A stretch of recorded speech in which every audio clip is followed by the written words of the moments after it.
Welcome back to the Brahmin Word, and we're continuing to walk through the days of creation. We are going to take a little bit of a break from the creation of man. We're going to come back to it on Thursday as we go deeper into Genesis chapter 2. But today we're going to look at the last day of creation, day 7. And it's very short, it's only 3 verses long, and there is a big difference on that day. But we also are going to ask one big question.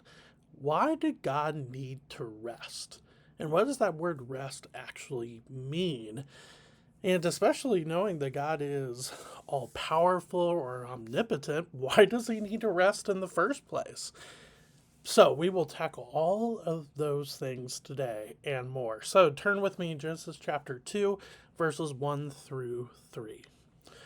All right, verse 1. Thus the heavens and the earth were finished, and all the host of them. And on the seventh day God finished his work that he had done, and he rested on the seventh day from all his work that he had done.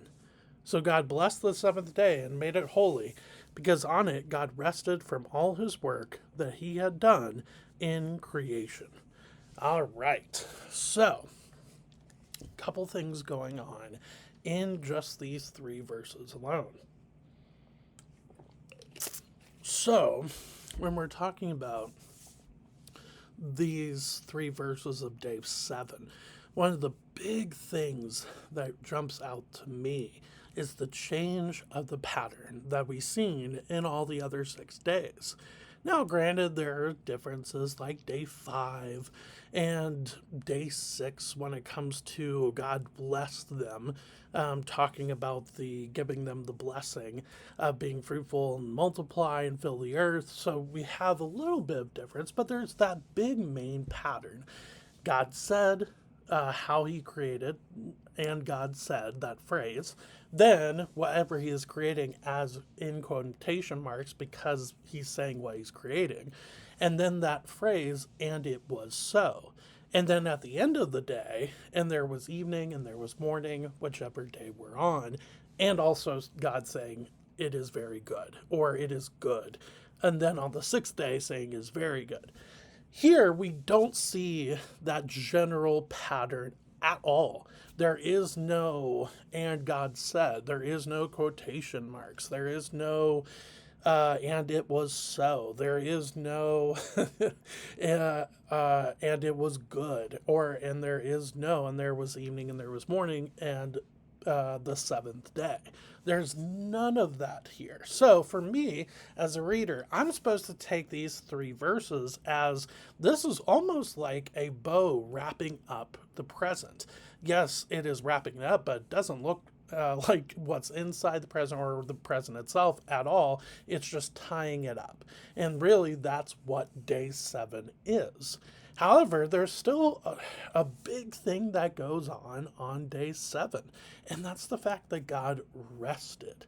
But what does that word actually mean?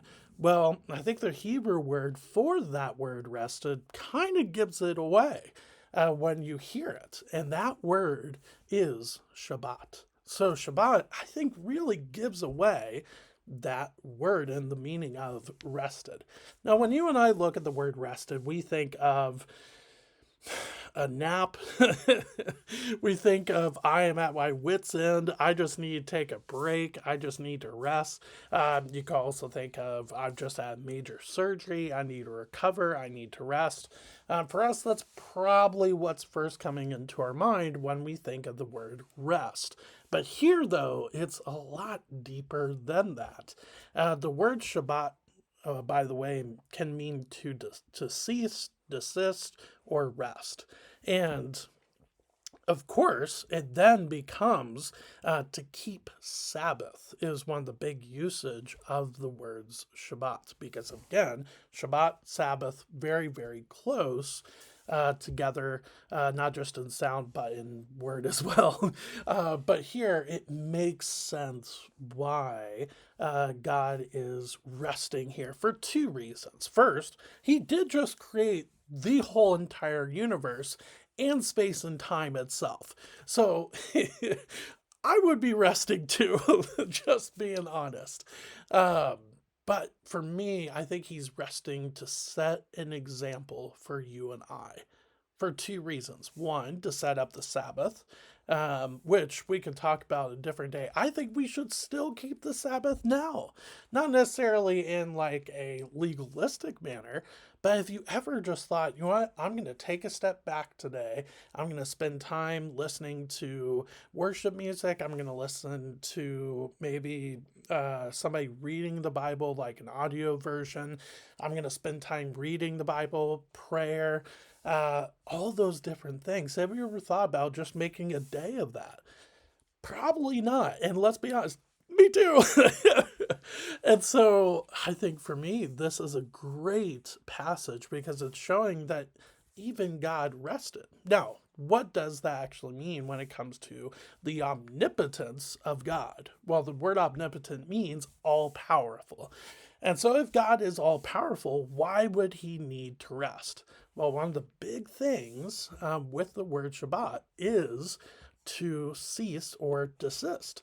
God, at this point, is done creating. Everything that he wants to create when it comes to the creation account has been created. And so therefore he ceases to create when it comes to the creation account. He is done. He is now resting, or he's finished with the creation when it comes to the creation account. But I think, again, it goes back to setting an example for his creation, as I think verse 3 gets to. So God blessed the seventh day and made it holy. And holy literally just means to be set apart.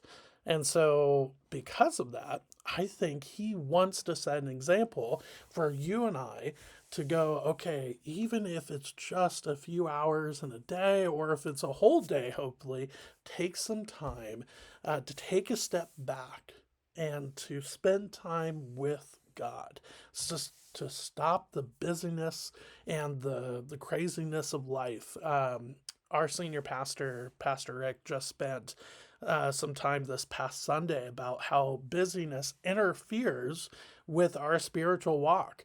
Don't get me wrong, it's good to have a purpose, it's good to have a goal, it's good to have a mission in life, but sometimes that busyness, or the idea of being busy, can interfere with our spiritual walk. And so God, therefore, wanted to show an example of what it means to take a step back, to rest, and to spend time with him. And I think that really is what the seventh day is all about, which then puts a kind of a bow on the creation account. However, though, I want to come back and look at Genesis chapter 2, verses 4 through really the rest of the chapter, because I think there's still some nuggets there that we can take and really zoom in on, because I think that's what the context of the rest of Genesis 2 is. It's a zooming in on creation instead of a second creation theory, which we'll get to that and more later on. But today, thank you for spending a little bit of time with me today as we talked about the word rest, why God rested, and why he was setting it up as an example, which eventually led to the Sabbath day, and why I think it probably is still a good idea to keep the Sabbath, or to have some sort of time where we take a break from the busyness of life and spend time with God and rest in him. So thank you for spending time with me today. I will see you on Thursday as we get more into Genesis chapter 2. I will see you then. Thanks.